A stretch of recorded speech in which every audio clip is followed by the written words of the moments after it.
Hello everyone, आज हम chapter number 1 class 12 का ही कंटिन्यू करेंगे। स्टेमन, माइक्रोस्पोरेंजियम और पोलन ग्रेन्स वाला पार्ट। लास्ट क्लास में हमने फ्लावर्स तक कर लिया था। फ्लावर्स के डिफरेंट पार्ट्स को हमने पढ़ लिया था। जितने भी male reproductive female reproductive part है, मैंने आपको रफली एक ओवरव्यू दे दिया था। हमने ये पढ़ा था फ्लावर क्या है, साइट ऑफ रिप्रोडक्शन है, मतलब डिटेल में हमने पूरा फ्लावर कर लिया था कि फ्लावर कैसे बनता है और हमें उसकी क्यों जरूरत होती है। ठीक है, अब हमें फ्लावर के एक एक पार्ट को पढ़ना है और हम आज मेल रिप्रोडक्टिव पार्ट पढ़ेंगे। और मेल रिप्रोडक्टिव पार्ट को क्या कहते हैं? स्टेमन। ठीक है, तो उससे पहले हमने अभी अभी अगर आपने नोटिस किया हो तो जो नीट का एग्जाम आया था उसमें जो ये इधर दिया हुआ है, ये सब इंट्रोडक्शन में, यूनिट के इंट्रोडक्शन में से क्वेश्चंस आए हुए हैं। मेरी जो वीडियोस होती हैं वो सीबीएसई और नीट के बच्चे दोनों देख सकते हैं, क्योंकि देखो नीट में और सीबीएसई में चीजें कॉमन ये है कि दोनों एनसीईआरटी में से कहीं से भी आ जाता है। बस नीट में ये होता है कि एक दो चीजें होती है वो बाहर से आ जाती है, बट वो मैं इधर वीडियोज में बता दूंगी। वो चीजें जो एक दो चीजें एक्स्ट्रा होती है, अगर वो सीबीएसई वाले बच्चे पढ़ भी लेंगे तो कुछ जाएगा नहीं, और अगर नहीं भी पढ़ना चाहते हैं तो वो उसको छोड़ सकते हैं। तो वो दोनों देख सकते हैं। बस डिफरेंस क्या होता है कि सीबीएसई में आंसर सब्जेक्टिव आंसर्स को हमें लिखना आना चाहिए, और उसमें भी एमसीक्यूज बेस्ड ही होता है वैसे तो, ज्यादातर 50-50 होता है। बट आपको आना चाहिए कि आप सब्जेक्टिव आंसर में कैसे लिख रहे हैं। तो उसके लिए हम अलग वीडियो बनाएंगे कि जब हम नीट के क्वेश्चन सॉल्व करेंगे इस चैप्टर से रिलेटेड, सीबीएसई के क्वेश्चन सॉल्व करेंगे इस चैप्टर से रिलेटेड, तो उसकी डिफरेंट वीडियो होगी। पर चैप्टर समझने के लिए आप इसमें से ही कर सकते हैं, क्योंकि मेन है कॉन्सेप्ट को समझना। तो सीबीएसई के लिए भी आपको कॉन्सेप्ट पता होना चाहिए, नीट के लिए भी आपको कॉन्सेप्ट पता होना चाहिए। और मैं यहाँ पर आपको एक एक वर्ड बिल्कुल सिंपल लैंग्वेज में समझाने वाली हूँ। ठीक है, तो ये सबके लिए मैं अलग अलग नहीं, नीट के लिए और सीबीएसई के लिए बना के डालूंगी। कोई टॉपिक मुझे कभी लगेगा कि इसको अलग जरूरत है नीट के लिए, तो मैं उसके लिए अलग वीडियो डाल दूंगी। ठीक है, एज ऑफ नाउ मैं ये इधर इसलिए कंटिन्यू कर रही। अब देखो नीट में आया तो सीबीएसई के भी एमसीक्यूज में क्या पता डाल दे वो लोग, तो हमें इसको पढ़ लेना चाहिए एक बार। जो क्लास 11th का सेल वाला चैप्टर था, उसकी जो यूनिट था वहां से आ गया था नीट में अभी 2025 में ही क्वेश्चन, और बच्चों को नहीं पता था। ठीक है, तो let's read it. Biology in essence is the story of life. हमें पता है कि बायोलॉजी एक स्टोरी ऑफ लाइफ है on earth. While individual organism die without fall, species continue to live through millions of years unless threatened by natural और anthropogenic extinction. देखो ये कह रहे हैं कि ऑर्गेनिजम्स मरते रहते हैं, पर तब भी जो उनकी स्पीशीज है वो कंटिन्यू होती रहती है। या तो कोई नेचुरल चीज ऐसे ना आ जाए, या फिर उनकी स्पीशीज वहां पे सरवाइव करना ही बंद कर दे, जिस वजह से उनकी एक्सटिंक्शन हो जाती है, या फिर कुछ भी फैक्टर्स की वजह से वो एक्सटिंक्ट होते जा रहे हैं। Reproduction becomes a vital process without which species can not survive for long. तो रिप्रोडक्शन के बिना, अगर रिप्रोडक्शन ही नहीं होगा स्पीशीज में, तो कैसे कोई स्पीशीज सर्वाइव करेगी? एक ऑर्गेनिज्म मर गया तो उसकी आगे स्पीशी कौन बढ़ाएगा? उसकी प्रोजेनी, और प्रोजेनी कैसे क्रिएट होगी? रिप्रोडक्शन से, चाहे वो सेक्सुअल हो चाहे वो एसेक्सुअल हो। Each individual leaves its progeny by asexual और सेक्सुअल मीन्स। ठीक है, sexual mode of reproduction enables creation for new variants. Sexual reproduction से न्यू वेरिएंट्स आते हैं, so that survival advantage is enhanced. Asexual में क्या होता है? वेरिएशन नहीं आ पाता है, क्योंकि एक ही पेरेंट इन्वॉल्व होता है। सेक्सुअल में दो पेरेंट्स इन्वॉल्व होते हैं, तो उसमें वेरिएशंस आ सकते हैं। वो हमें एबिलिटी देता है कि हम आज के एनवायरमेंट के हिसाब से ग्रो हो सकें। ठीक है, so that survival advantage is enhanced. This unit explains the detail of reproductive processes in flowering plants in humans as easy to relate. हम इसमें फ्लावर्स के बारे में पढ़ेंगे, ह्यूमंस के बारे में पढ़ेंगे, और रिप्रोडक्टिव हेल्थ के बारे में पढ़ेंगे। Related perspective on human reproductive health and how reproductive ill health, कि अगर रिप्रोडक्टिव हेल्थ सही नहीं है तो उसकी क्या क्या चीजें हो सकती है और हम उसे कैसे अवॉइड कर सकते हैं। हमारी गवर्नमेंट ने क्या क्या स्टेप्स लिए थे to create more awareness regarding things, हम वो सब उसमें पढ़ेंगे पूरी बायोलॉजी ऑफ रिप्रोडक्शन समझने के लिए। ये वाला जो चैप्टर है रिप्रोडक्टिव हेल्थ वाला, ये ह्यूमन से रिलेटेड है, प्लांट से रिलेटेड नहीं है। ठीक है, अब दूसरे पेज पे हमें दिया होता है साइंटिस्ट के बारे में। यहाँ पे दिया हुआ है पंचानन महेश्वरी के बारे में। इनका जो पीरियड है वो है 1904 to 1966। Born in November in Jaipur, Pancharan Maheshwari rose to become one of the most distinguished botanists. तो पंचानन महेश्वरी कौन थे? बोटानिस्ट थे, not only in India but of the entire world, पूरी दुनिया में थे एक renowned botanist. He moved to Allahabad for higher education where he obtained during his college days. He was inspired by Dr. W. Digyan, an American missionary teacher, to develop interest in botany and especially in morphology. Morphology मतलब जो बाहर के features होते हैं उनको देख के हम जब पढ़ते हैं plants को, ठीक है, तो बॉटनी में तो प्लांट्स के फिजिकल फीचर्स को देख के वो पढ़ते थे. His teacher once express that his student progress ahead of him, it will give him a great satisfaction. उनके जो टीचर थे उन्होंने कहा था कि अगर वो ज़्यादा आगे बढ़ेंगे तो वो ज़्यादा खुश होंगे, ठीक है. These words encouraged Panchanan to inquire what he could do for his teacher in return. He worked in embryological aspects. ये पूछ सकते हैं कि उन्होंने कहाँ काम किया था? एम्ब्रोलॉजिकल एक्सपेक्ट्स में काम किया था, मतलब एम्ब्रियो के बारे में पढ़ा था, जो प्लांट्स में एम्ब्रियो बनते हैं फीमेल रिप्रोडक्टिव में, उसके बारे में पढ़ा था. Popularize the use of embryological characters in taxonomy. Taxonomy हमने क्लास 11th में पढ़ी है कि उसमें द यूज ऑफ एम्ब्रोलॉजिकल, मतलब हर प्लांट का एम्ब्रोलॉजिकल कैरेक्टर जो अलग है वो हम टेक्सोनॉमी में कैसे यूज कर सकते हैं. टेक्सोनॉमी क्या है? The study and division and classification of organism on the basis of different characters and criterias. तो हम वो उन्होंने ये बताया था कि हम एम्ब्रोलॉजिकल कैरेक्टर्स को कैसे यूज कर सकते हैं. He established the Department of Botany, University of Delhi. University of Delhi में उन्होंने क्या किया था? बॉटनी का डिपार्टमेंट दिया था. As an important centre of research in embryology and tissue culture, ठीक है. टिश्यू कल्चर लैब में होता है कि वहाँ पे हम सेल्स को ग्रो करते हैं, ठीक है. He also emphasize the need for initiation of work on artificial culture of immature embryos. Immature embryos का आर्टिफिशियल कल्चर में इनिशिएशन किया था उन्होंने, बनाना स्टार्ट किया था. इनिशिएट मतलब कुछ भी चीज को स्टार्ट करना. These days, tissue culture has become a landmark in science. His work on the test tube fertilization and intra-ovarian pollination won worldwide acclaim. ठीक है. अब यहाँ पे कुछ जो कीवर्ड्स दिए हुए हैं, इतना आपको डिटेल में नहीं जाना है, बट आप कुछ कह भी नहीं सकते अगर जाना भी, मतलब कुछ भी दे देता है. बट मेन ज्यादातर साइंटिस्ट के नाम ही पूछा जाता है, और वो क्या थे ये पूछ लेंगे, उन्होंने क्या स्टडी किया था ये पूछ लेंगे. टिश्यू कल्चर बेसिकली लैब्स में किया जाता है, जहाँ पे हम डिफरेंट टाइप्स ऑफ सेल्स को ग्रो करते हैं, उन्हें स्टडी करते हैं. और उनके कल्चर बेसिकली एक प्लेट होती है जिसमें different type of nutrient media होता है जिसमें सेल्स को ग्रो किया जाता है. तो यहाँ पे बॉटनिस्ट थे, तो ये प्लांट सेल्स को कर रहे थे, उनको स्टडी कर रहे थे, ठीक है. और क्या था यहाँ पे? आर्टिफिशियल कल्चर मतलब लैब में बेसिकली वो नेचुरली ग्रो नहीं हो रहे थे, तो इसलिए आर्टिफिशियल कल्चर बोला हुआ है. इमेच्योर एम्ब्रियोज मतलब जो मेच्योर नहीं हुआ है अभी. His work on test tube fertilization. Test tube fertilization मतलब टेस्ट ट्यूब के अंदर लैब में मेल गेमीट और फीमेल गेमीट को फ्यूज कराएंगे, तो वो टेस्ट ट्यूब फर्टिलाइजेशन हुई है. And intra ovarian pollination. Intra मतलब अंदर, ओवरी के अंदर पॉलिनेशन कराना. He was honored with fellowship of Royal Society of London, Indian National Science Academy, and several other institutions of excellence. He encouraged general education and made a significant contribution to school education by his leadership by bringing out very first textbooks of biology for higher secondary schools published in NCERT. ठीक है, that's all. मैं notes में भी एक बार इनका नाम लिख दूंगी.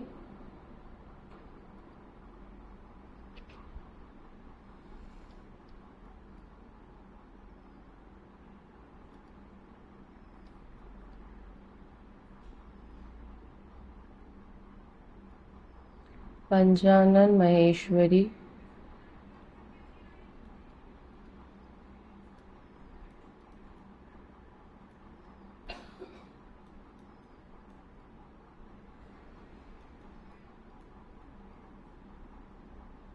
नाइनटीन 1904 है, सॉरी.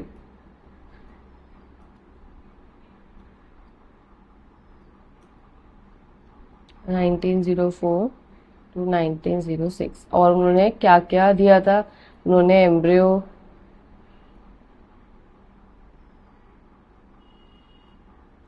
एम्ब्रियोलॉजिकल एस्पेक्ट्स में स्टडी किया था. डिपार्टमेंट ऑफ एम्ब्रियोलॉजी DU में उन्होंने इस्टेब्लिश किया था। ठीक है, और भी इनके बहुत सारे जो अचीवमेंट्स हैं उनमें से हम कुछ कुछ लिख सकते हैं जो मेन है, बाकी इतना ज़रूरी नहीं है कि सब कुछ हमें याद करना है। ठीक है,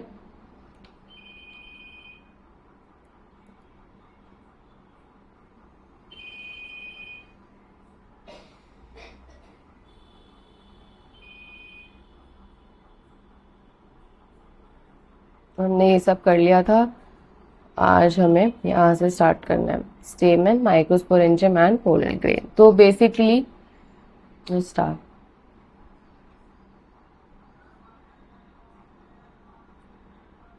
जो स्टेमन है वो क्या है? मेल रिप्रोडक्टिव ऑर्गन है।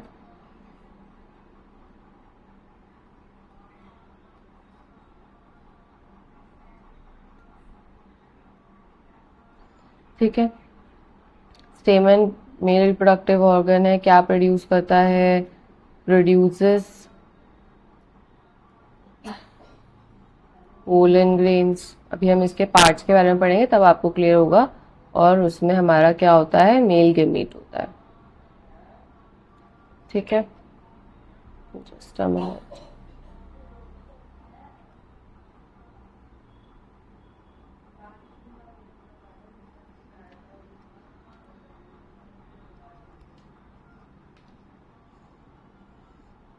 ठीक है, अब स्टेमन का स्ट्रक्चर देख लेते हैं। ठीक है, स्टेमन जो है उसके दो पार्ट्स है, एंथर एंड फिलामेंट। एंथर मैं डायग्राम बना के आपको दिखा रही हूँ।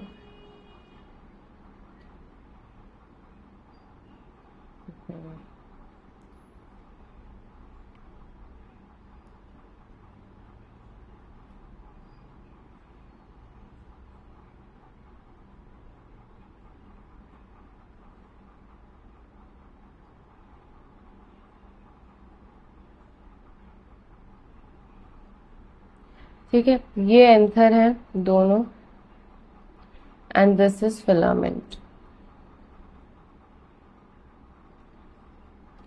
एंथर जो है, देखो ये इसकी दो लोब्स होती है, one lobe and second lobe. तो anther is the bilobe structure. ठीक है, और ये जो पतला लॉन्ग स्टॉक लाइक स्ट्रक्चर है इसे हम क्या कहते हैं? फिलामेंट। सॉरी, जो long stock like cylinder structure है, लॉन्ग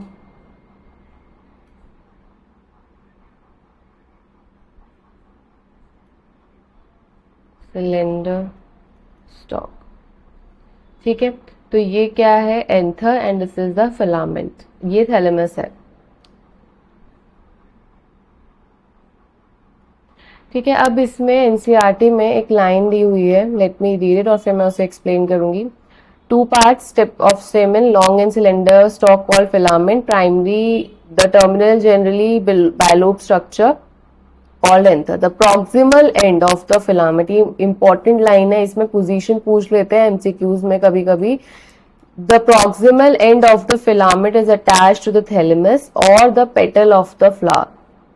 कभी पेटल से भी हो सकता है, कभी फिलामेंट से भी, थैलेमस से भी अटैच हो सकता है, बट यहाँ पे मेन बात क्या कह रहे हैं वो?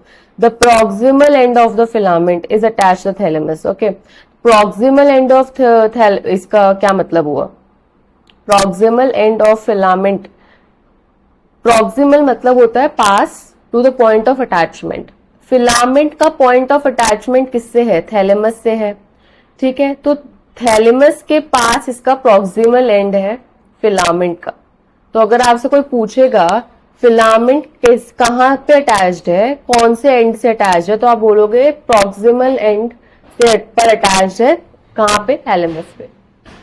देखो, proximal end of filament is attached to thalamus. तो प्रॉक्सिमल बेसिकली जो पास है, डिस्टल मतलब जो दूर है।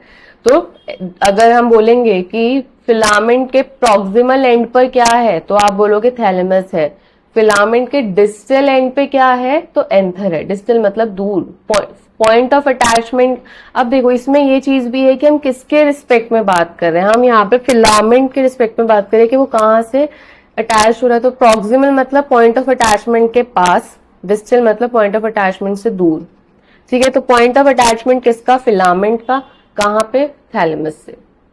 तो filament is proximally attached to thalamus and on the distal end there is anther. ठीक है, तो this is a important concept. तो ये एक सिंपल स्ट्रक्चर था किसका? एंथर का। अभी हम इसके और फीचर्स पढ़ेंगे।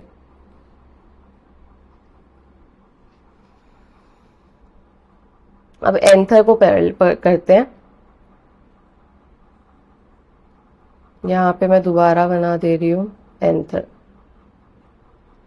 मतलब यहाँ पे ऐसे स्पेस नहीं होता है, यहाँ पे ये अटैच्ड होते हैं। मैं एक बार आपको बुक में भी डायग्राम दिखाती हूँ। देखो, ये इसका बैक साइड नहीं दिखाया है, ये इसका बैक साइड, ये आपको जो दिख रहा है ये फ्रंट साइड। तो ये ऐसे दो लोब्स होती हैं।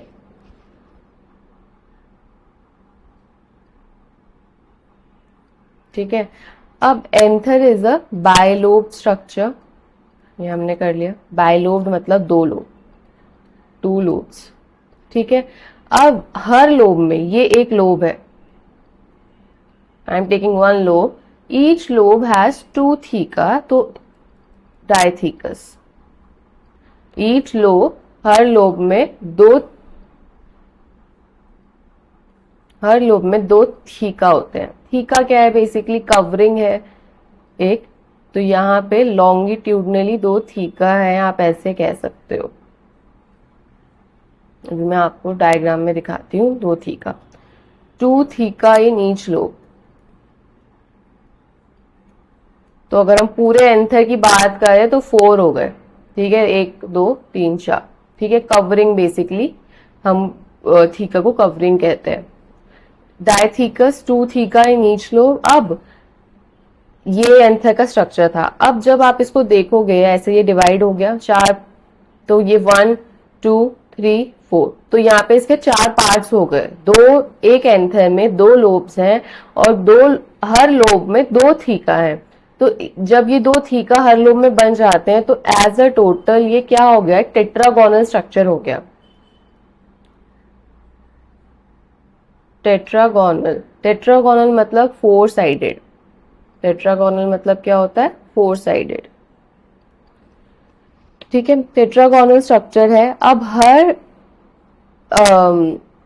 लोब में, जो इसकी ये लोब्स बनाई हैं हमने, ये इसके थीका हो गए और इनमें माइक्रोस्पोरेंजियम होते हैं। तो जब टेट्रागोनल है, 4 साइड है, तो यहाँ पे कितने माइक्रोस्पोरेंजियम होंगे? हर एक लोब में एक माइक्रोस्पोरेंजियम। तो 4 लोब है, तो यहाँ मतलब 4 साइड है, तो 4 माइक्रोस्पोरेंजियम हो गए। 4 माइक्रोस्पोरेंजियम। एक सेकेंड, ये बहुत ही अनटाइडी लग रहा है। दोबारा लिखते हैं। 4 माइक्रोस्पोरेंजियम।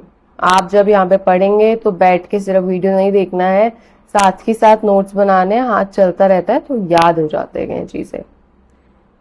मतलब यहाँ पे ऐसे ये थीका कवरिंग टाइप स्ट्रक्चर होता है। ठीक है, अब यहाँ पे ये क्या बना रहे हैं? 4 microsporangium. Let me show you है।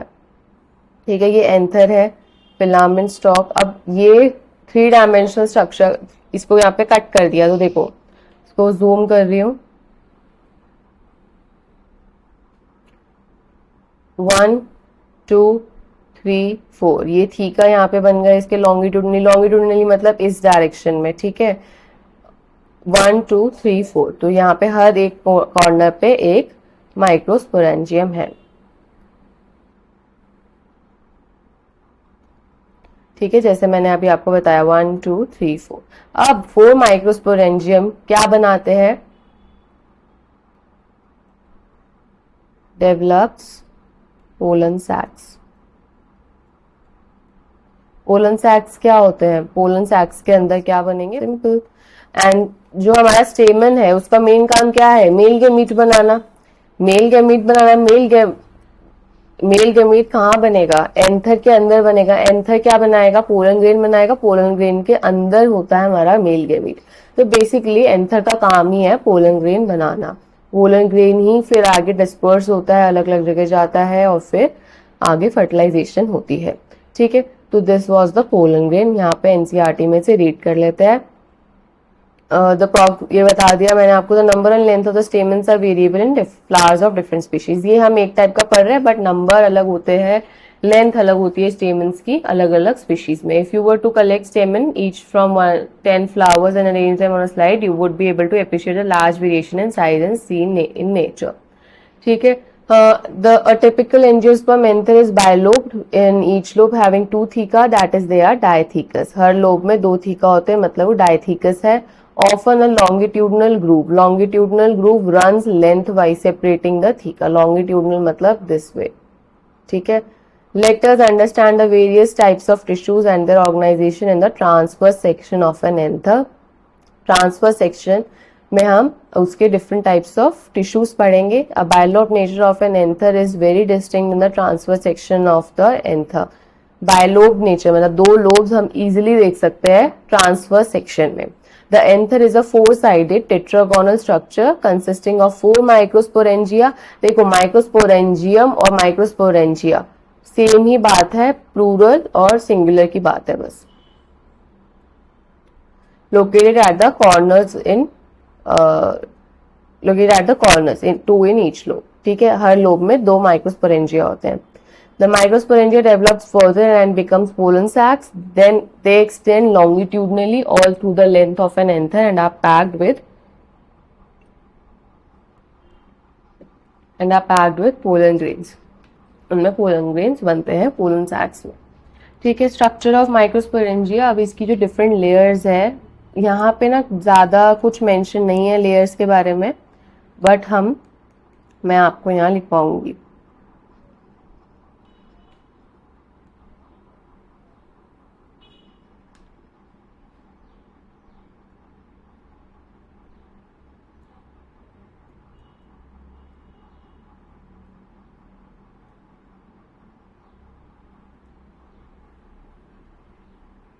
फर्स्ट लेयर इज एपिडर्मिस,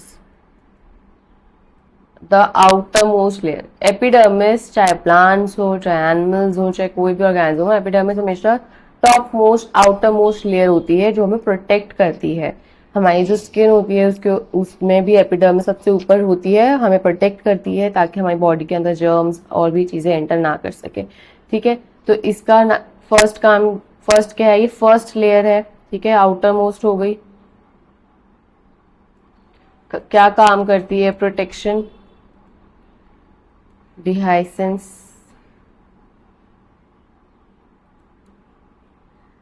ठीक है, और क्या है? सिंगल लेयर्ड है, एक ही लेयर की होती है बस।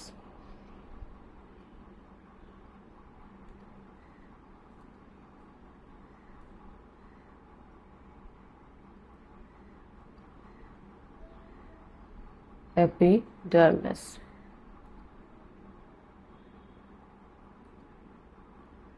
सेकेंड लेयर होती है endothecium. This is the second layer. ठीक है, एंडोथीसियम सेकेंड लेयर है। इसका सेम काम है, प्रोटेक्शन, डिहाइसेंस। मैं पूरा नहीं लिख रही हूँ, ये सेम प्रोटेक्शन, डिहाइसेंस। उसके बाद ये भी सिंगल लेयर्ड है, सिंगल। किससे बनी हुई होती है ये हमें एक दो बार पीवाईक्यूज में आया हुआ है और ये हमें पता होना चाहिए, फिर भी दिया हुआ है। एनसीईआरटी में नहीं दिया हुआ है, दिस इज एक्स्ट्रा।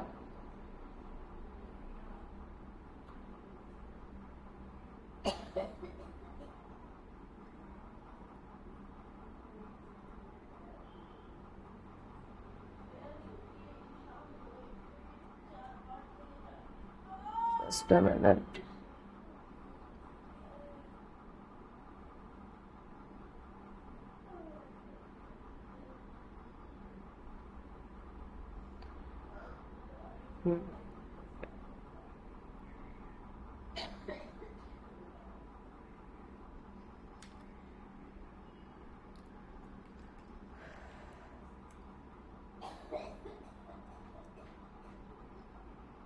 ठीक है, तो ये सिंगल लेयर्ड होती है। अब इसमें made up of 4 layers, sorry क्या बोल रही हूँ मैं, मेड अप ऑफ, सॉरी वो 4 लेयर्स ऑफ यंग एंथर था ना, तो मैंने इसलिए बोल दिया। Made up of cellulose plus pectin plus lignin. अब इनके प्रेजेंस से, जब सेल्यूलोज पेक्टिन और लिग्निन हमेशा प्लांट्स में ही मिलता है, ये ह्यूमंस में नहीं होता है, एनिमल्स में नहीं होता है। ठीक है, सेल्यूलोज पेक्टिन और लिग्निन ये बनाते हैं fibrous thickening. They develop fibrous thickening। ठीक है, made up of cellulose pectin और lignin, they develop a fibrous thickening. मैं फाइब्रस थिकनिंग एक बार आपको दिखा देती हूँ कैसी होती है।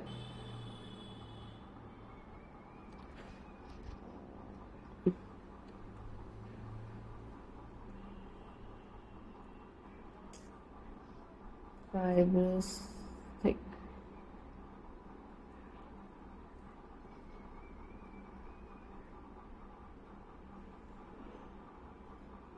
ठीक है, मतलब इसमें इतना क्लियरली प्लांट्स का नहीं दिया हुआ है कोई फोटो।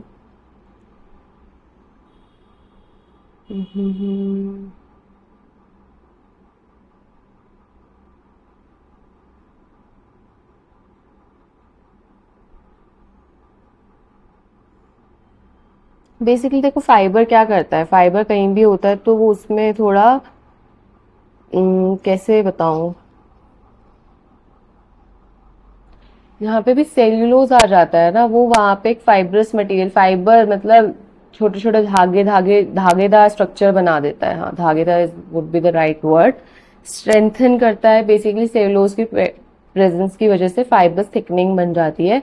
तो बेसिकली फाइब्रस मतलब फाइबर, फाइबर जहाँ है, फाइबर धागे लाइक स्ट्रक्चर, तो मतलब वो थोड़ा धागे लाइक हो जाता है, एक सिंगल लेयर में धागेदार स्ट्रक्चर हो जाता है। ठीक है, due to the presence of cellulose pectin and lignin. ठीक है, अब थर्ड लेयर जो है that is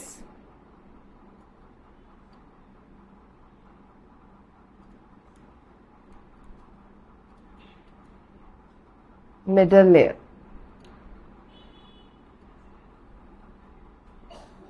middle layer 2-3 layers thick होती है।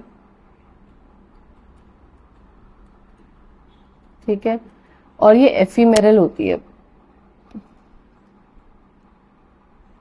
देखो ये वाली लेयर्स डिहाइसेंस में हेल्प करती है, डिहाइस हो जाती हैं, ये भी डिहाइसेंस और प्रोटेक्शन में हेल्प करती है, बट ये एफीमेरल होती है, शॉर्ट लिव्ड। एफीमेरल का मतलब क्या होता है, शॉर्ट लिव्ड, खत्म हो जाएगी ये बाद में। डी जब पोलन सैक्स, पोलन ग्रेन्स बन जाएंगे, पूरा प्रोसेस हो जाएगा, तो ये उस प्रोसेस में खत्म हो जाती है ये, और ये भी प्रोटेक्शन और डिहाइसेंस में हेल्प करती है।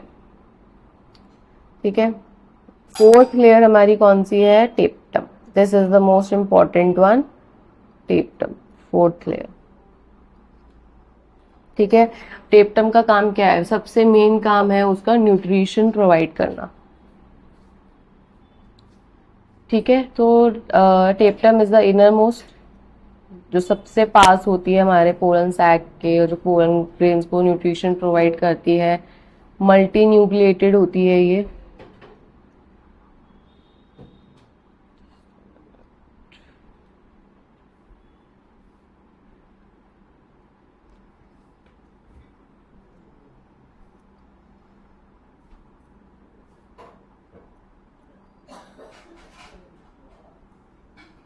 मल्टी न्यूक्लिएटेड, और इसमें जो साइटोप्लाज्म होता है वो डेंस होता है।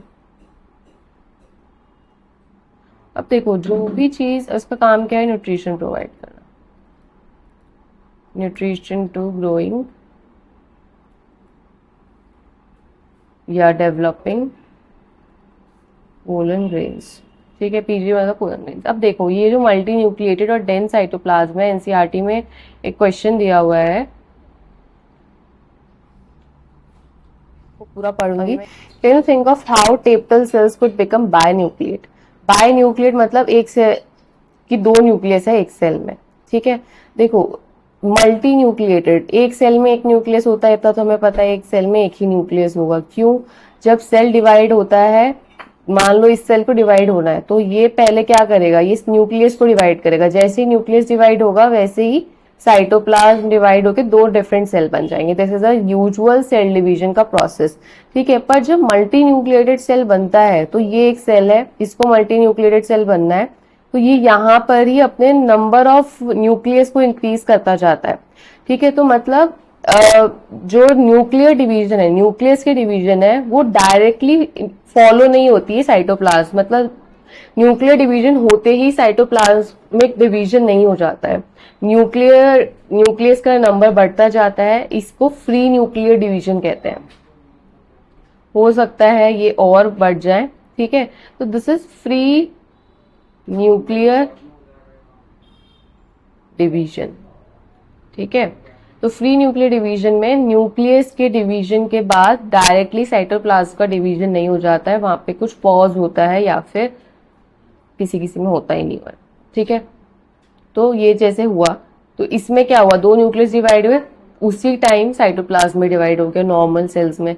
बट फ्री न्यूक्लियर डिवीजन्स में जो न्यूट्रिशन प्रोवाइड करना जिनका मेन काम होता है, जैसे कि कोकोनट वाटर है, जो वो वाटर होता है उसमें बहुत सारे न्यूक्लियस होते हैं, वो बहुत न्यूट्रिटिव भी होता है, इसीलिए ही होता है क्योंकि उसमें फ्री न्यूक्लियर डिवीजन होती जाती है। और जैसे जैसे उसका साइटोप्लाज्म डिवाइड होता जाता है, वैसे वैसे जो कोकोनट में एक व्हाइट लेयर होती है वो बन जाती है।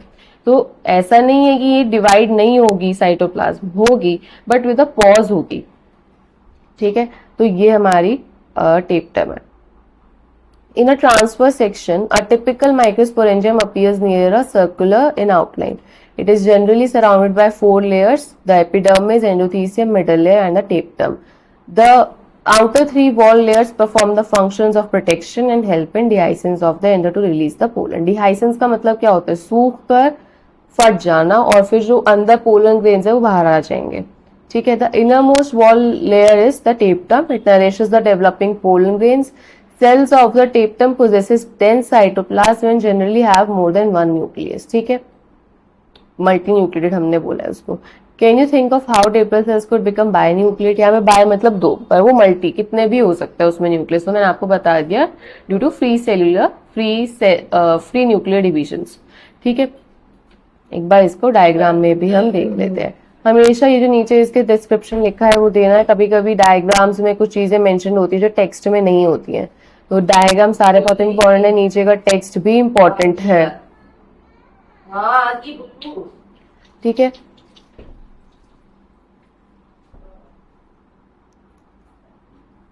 Transfer section of a young anther. ये यंग एंथर है। ट्रांसफर सेक्शन मतलब इसको मान लो यहाँ पे ऊपर एक लेयर है तो इसको ऐसे कट कर दिया है। ठीक है, अब ये इसमें डिफरेंट लेयर्स या connective tissue, epidermis connective tissue जो कनेक्ट करे लोब्स को, epidermis the outermost layer. अब देखो आप ध्यान से, तो एक एक लेयर ही मेंशन है, बट यहाँ पर मिडल लेयर को दो बार दो लेयर्स दिखाया हुआ है, तो यहाँ पे 2 to 3 लेयर्स होती हैं, epidermis, endothecium, middle layer and टेप्टम। ठीक है, स्पोरोजेनस टिश्यू में अभी आपको बताऊंगी। एपिडर्मिस, एंडोथीसियम, मिडल लेयर, टेप्टम जो अंदर है, जिसमें हमें ये न्यूक्लियस दिखाए हुए हैं बहुत सारे। मिडल लेयर 2-3 होती हैं, एंडोथीसियम, एपिडर्मिस सिंगल होती है। टेप्टम मेंशन नहीं है, मल्टी लेयर्ड होती है, बट वो भी मल्टी लेयर्ड होती है क्योंकि इसका काम न्यूट्रिशन देना है।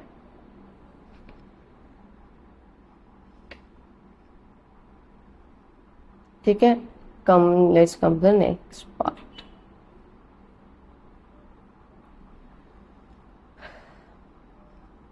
अब जो हमारा यंग एंथर है उसमें जो सेंटर में होमोजीनस टिश्यूज होते हैं,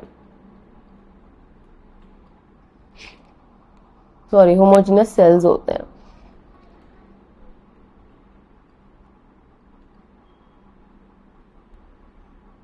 ठीक है, होमोजीनस सेल्स होते हैं, और इन होमोजीनस सेल्स को, ये बेसिकली कहाँ होते हैं, जो हमारा यंग एंथर है उसके बीच में हमारे 4 माइक्रोस्पोरेंजियम है, उन माइक्रोस्पोरेंजियम में जो सेल्स हैं वो होमोजीनस है। होमो मतलब सेम, सारे एक जैसे सेल्स हैं वो। ठीक है, होमोजीनस सेल्स हैं, उन होमोजीनस सेल्स, वो जो होमोजीनस सेल्स हैं उन्हें क्या कहते हैं, स्पोरोजीनस टिश्यूज कहते हैं, स्पोरोजीनस टिश्यू।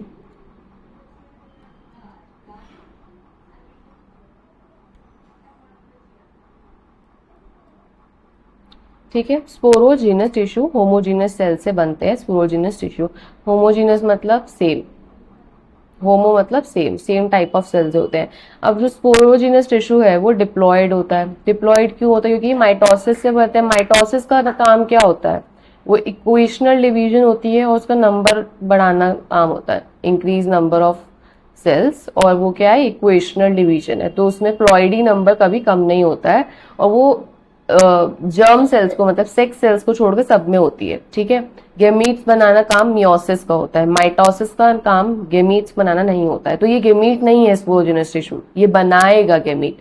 तो यहाँ पे स्पोरोजिनस टिश्यू का जो प्लॉइडी है वो 2n है, प्लॉइडी कहते हैं इसको, 2n मतलब डिप्लॉयड या हेप्लॉयड। तो स्पोरोजिनस टिश्यू क्या है, diploid. And this is very very very important कि आपको जितने भी टाइप ऑफ सेल्स यहाँ पे टिश्यूज बताएं आपको उसकी प्लॉइडी पता हो। ठीक है, अब ये जो स्पोरोजिनस टिश्यूज हैं ये डिफ्रेंशिएट हो जाते हैं। मैंने अभी लास्ट वीडियो में जो मैंने फ्लावर समझाया था उसमें मैंने डिफ्रेंसिएशन का मतलब आपको बताया था। ये स्पोरोजिनस टिश्यू डिफ्रेंशिएट हो जाते हैं। डिफ्रेंशिएट का क्या मतलब है कि ये एक इमेच्योर सेल्स हैं, इनका कोई स्पेसिफिक फंक्शन नहीं है। ठीक है, ये बस सेल्स है वहां पे, तो ये मेच्योरिटी की तरफ जाते हैं और इनका फंक्शन स्पेसिफाई हो जाता है। जब ये मेच्योर हो जाते हैं, इनका फंक्शन स्पेसिफाई हो जाता है, तो और मतलब डिफ्रेंशिएट हो जाते हैं, तो ये क्या बनाते हैं, pollen mother cell, pollen mother cell. ठीक है, पोलन मदर सेल। अब देखो यहाँ पे कोई भी मियोसिस नहीं हुई है, ये सिर्फ डिफ्रेंशिएट हुआ है, मेच्योरिटी आई है, तो प्लॉइडी नंबर क्या रहेगा, सेम रहेगा, कोई भी रिडक्शनल डिवीजन नहीं हुई है इसमें अभी।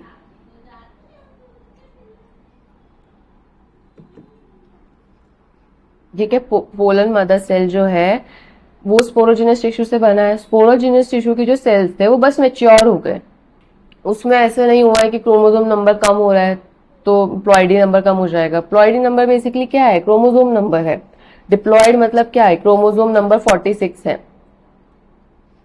ठीक है, 46 क्रोमोसोम नंबर है इसमें।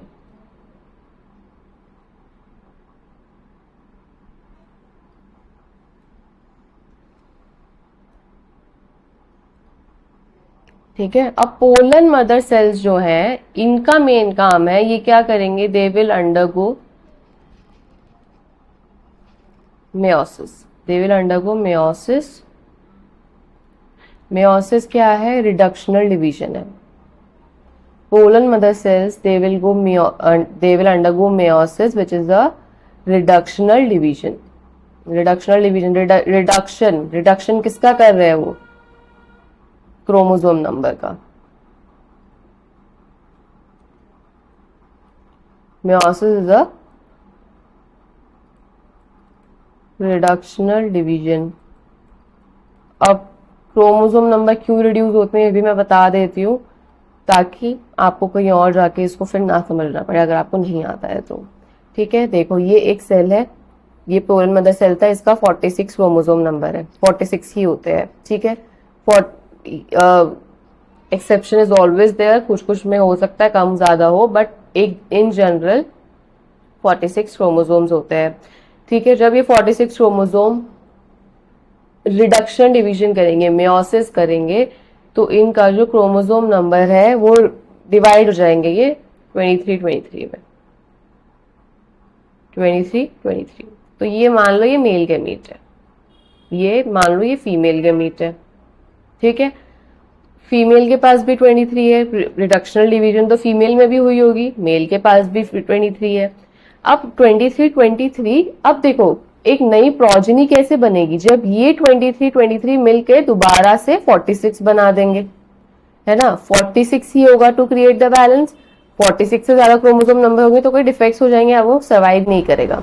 तो अगर ये रिडक्शन नहीं होगी, 23 नहीं होगा और 46 ही चलता जाएगा, तो क्रोमोसोम नंबर तो बढ़ जाएंगे बहुत ज़्यादा, तो वो तो फिजिबल ही नहीं है। तो इसीलिए मियोसिस होती है और हमारे गैमीट्स हमेशा क्या होते हैं, हैप्लॉइड। ठीक है, रिडक्शन डिवीजन करके पोलन मदर सेल ने, एक पोलन मदर सेल ने मियोसिस की। अब मियोसिस करने के बाद 4 सेल बनते हैं। मियोसिस 1 में 2 सेल बने, मियोसिस 2 में 2 सेल और बने, तो लास्ट में कितने सेल बन जाएंगे, 4 सेल बन जाएंगे। तो ये क्या बनाएगा, माइक्रोस्पोर टेट्राड। माइक्रोस्पोर टेट्राड क्या होगी इसकी ploidy, n. Cluster of tetrad का मतलब क्या होता है, 4, तो ये क्या होगा, cluster of 4 cells, cluster of 4। मेरे YouTube चैनल पे और इंस्टाग्राम चैनल पे माइक्रोस्पोर जेनेसिस की एक एनिमेटेड वीडियो भी है, आप वो भी देख सकते हो समझने के लिए। ठीक है, क्लस्टर ऑफ 4 सेल्स क्या है, ये माइक्रोस्पोर टेट्राड बन जाएगा, क्लस्टर ऑफ 4 सेल्स बन जाएंगे। इनकी प्लॉइडी क्या होगी, एन होगी, मतलब क्रोमोसोम नंबर क्या है, 23। अब जो ये माइक्रोस्पोर टेट्राड है,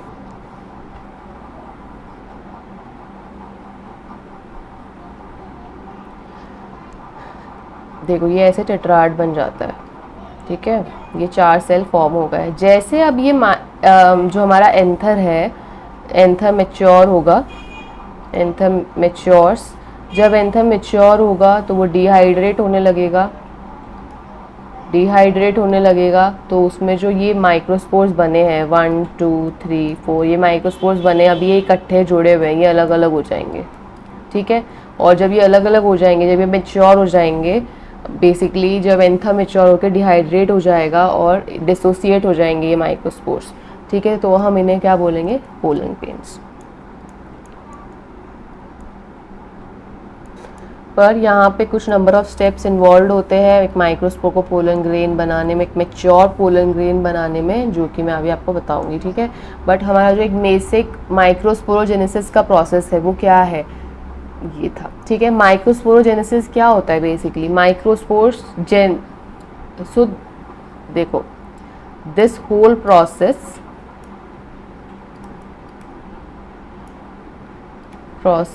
of the making of microspores of pollen grains is microsporogenesis। देखो जेनेसिस का मतलब समझो क्या होता है, जेनेसिस मतलब कुछ भी बनाना, जेनेसिस मतलब प्रोडक्शन, किसकी प्रोडक्शन, माइक्रोस्पोर्स की प्रोडक्शन। माइक्रोस्पोर्स क्या है, जो पोलन ग्रेन्स हमारे बनेंगे मैच्योर होके, जब माइक्रोस्पोर मैच्योर हो जाएगा तो पोलन ग्रेन बना देगा। तो ऐसे ही, इसीलिए इस पूरे प्रोसेस को क्या कहते हैं, माइक्रोस्पोरोजेनेसिस, माइक्रोस्पोर्स का प्रोडक्शन। माइक्रोस्पोर्स प्रोडक्ट जब मैच्योर होंगे पोलन ग्रेन बनेंगे, पोलन ग्रेन में हमारा मेल गैमीट होगा जो आगे जाके फर्टिलाइजेशन करेगा फीमेल गैमीट से। तो हमारा प्रोसेस कहाँ से स्टार्ट हुआ था, एंथर से। एंथर का पहले हमने स्ट्रक्चर पढ़ा, उसके बाद उस पूरा स्ट्रक्चर पढ़ने के बाद उसकी लेयर्स के बारे में पढ़ा, उसके बाद हमने अब इसके पूरे प्रोसेस के पढ़ा कि वो माइक्रोस्पोर बनाता कैसे है। यंग एंथर में होमोजेनस सेल्स होते हैं, उनको हम स्पोरोजेनस टिश्यू कहते हैं। स्पोरोजेनस टिश्यू जब डिफ्रेंशिएट हो जाएंगे तो पोलन मदर सेल बना लेंगे। पोलन मदर सेल की प्लॉइडी 2n होती है, मतलब डिप्लॉयड होते हैं। पोलन मदर सेल्स क्या करते हैं, मियोसिस करते हैं, रिडक्शनल डिवीजन करते हैं, माइक्रोस्पोर टेट्राड बनाते हैं। माइक्रोस्पोर टेट्राड की प्लॉइडी n होती है। जब एंथर डेवलप हो जाता, मैच्योर हो जाता है, डिहाइड्रेट हो जाता है, तो ये जो माइक्रोस्पोर्स थे ये अलग हो जाएंगे और पोलन ग्रेन्स बना लेंगे जब इनमें मैच्योरेशन आ जाएगी। पोलन ग्रेन माइक्रोस्पोर्स भी पोलन ग्रेन्स तब बनते हैं जब वो मैच्योर हो जाते हैं। ठीक है, तो अब पोलन ग्रेन्स की प्लॉइडी क्या है, एन है। तो इस पूरे प्रोसेस को जो पोलन मदर सेल हमारा ये बना रही है, स्पोरोजेनस टिश्यू डिफरेंशिएट होके पोलन मदर सेल बना रहे हैं, फिर पोलन मदर सेल माइक्रोस्पोर्स बना रही है, पोलन ग्रेन्स बना, माइक्रोस्पोर पोलन ग्रेन सेम बात है, बस मैच्योरेशन का डिफरेंस है। ठीक है, तो जो ये पूरा प्रोसेस है माइक्रोस्पोर्स बनाने का, इसे हम माइक्रोस्पोरोजेनेसिस कहते हैं। समझ आ गया। When the anther is young, a group of compactly arranged homogeneous cells called sporogenous tissue occupies the center of each microsporangium. Microsporogenesis, as the anther develops, the cell of the sporogenous tissue undergo meiotic division to form microspore tetrads. What would be the ploidy of the cells of the tetrad? Ploidy जो है tetrad की, उसकी क्या है बता दी मैंने आपको, 2n है। अब इस स्ट्रक्चर में देखो ये क्या है, अब मेच्योर डिहाइज्ड एंथर, एंथर मेच्योर हो गया, डिहाइज्ड मतलब सूख के फट गया, ठीक है, फट के तो ये ओपन अप हो गया, इसके अंदर के जो पोलन ग्रेन्स थे वो बाहर निकल जाएंगे। देखो ये सब सेपरेट है, टेट्राड में वो जुड़े हुए होते हैं एक दूसरे से, ठीक है, क्लस्टर की फॉर्म में होते हैं। As each cell of sporogenous tissue is capable of giving rise to a microspore tetrad. देखो स्पोरोजेनस टिश्यू से ही हमारे कहीं ना कहीं टेट्राड बन रहे हैं। स्पोरोजेनस टिश्यू जब मेच्योर होके पोलन मदर सेल बना रहा है, पोलन मदर सेल आ तो स्पोरोजेनस टिश्यू से ही रहे हैं ना, मतलब each one is a potential pollen और माइक्रोस्पोर मदर सेल। जो स्पोरोजेनस टिश्यू को कह रहे हैं पोटेंशियल पोलन और माइक्रोस्पोर मदर सेल है, मतलब माइक्रोस्पोर मदर सेल बनाएगा। देखो पोलन मदर सेल भी बोल सकते हो, माइक्रोस्पोर मदर सेल भी बोल सकते हो, सेम थिंग है। और पोटेंशियल पोलन, जब माइक्रोस्पोर मदर सेल मियोसिस कर लेगा तो वो एक पोटेंशियल पोलन बन जाएगा। The process of formation of microspore forms the microspores from the pollen mother cell through meiosis is called microsporogenesis, ठीक है। The microspores as they are formed are arranged in a cluster of 4 cells. The microspore tetrad, as the anther mature and dehydrate, the microspores dissociate from each other and develop pollen grains. Inside each microsporangium, several thousands of, देखो anther mature dehydrate होगा, microspore dissociate अलग हो जाएंगे और develop कर लेंगे pollen grains. Inside each microsporangium, thousands of microspore or pollen grains are formed that are released with the dehiscence of anther. जब डिहाइस हो जाता है एंथर तो वो रिलीज हो जाते हैं हवा में, पानी में, जैसे भी वो पॉलिनेशन करता है, ठीक है। तो बेसिकली अब पोलन ग्रेन क्या है हमारा, पोलन ग्रेन जो है, pollen grain is a mail gametophyte,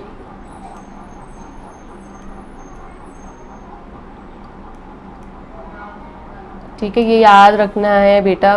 gametophyte, pollen grain is the mail gametophyte, क्योंकि पोलन ग्रेन के अंदर हमारा मेल गेमेट होता है, वो खुद मेल गेमेट नहीं है, उसके अंदर हमारा मेल गेमेट है, उसके अंदर हमारा मेल गेमेट बनेगा वो डिवीजन करके। वो डिवीजन अभी हम पढ़ेंगे कि एक माइक्रोस्पोर कैसे पोलन ग्रेन तक पहुंचता है मेच्योरेशन करके, ठीक है। तो और इसकी प्लॉइडी क्या होती है, एन, मतलब ये क्या है, हैप्लॉइड, ठीक है।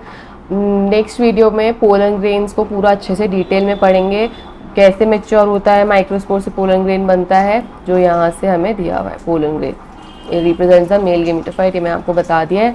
और फिर इसकी ये पूरी डिवीजन के पढ़ेंगे और फिर इसकी वायबिलिटी वगैरह के बारे में करेंगे।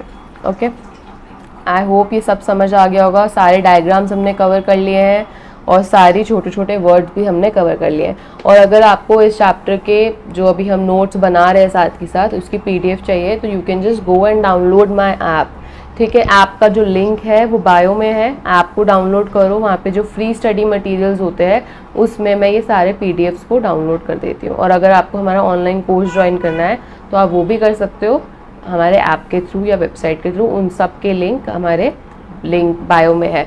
अगर आप iOS यूज़र हो तो उसका भी लिंक है बायो में, और एंड्रॉयड यूज़र हो उसका भी लिंक है। तो just go and download the notes, free study material, test series भी है, आप अनलिमिटेड टेस्ट उसमें अटेम्प्ट कर सकते हो। और अगर आप कोर्स ज्वाइन करते हो तो उसमें भी आपको टेस्ट सीरीज़ अनलिमिटेड मिलती है। नोट्स, मेरे हैंड रिटन नोट्स मिलते हैं, ये अलग होते हैं, मेरे हैंड रिटन नोट्स अलग होते हैं जो हम ऑनलाइन कोर्स में मिलते हैं। बट हाँ, मेरे ये जो यहाँ पे जो मैं पढ़ाती हूँ नोट्स में, उसमें सब कुछ होता है, नथिंग इज़ लेफ्ट, ठीक है। तो आपको कभी ऐसा नहीं होगा कि कुछ भी छूट गया है यहाँ पर। ओके, तो आप ऐप पे सब कुछ कर सकते हो, रियल टाइम एनालिसिस कर सकते हो, टाइमर होता है, सब कुछ आप वहाँ पे कर सकते हो, सारा एनालिसिस वहीं पे हो जाएगा, फ्री टेस्ट मटेरियल्स है, वीडियोस है, सब कुछ है। ओके।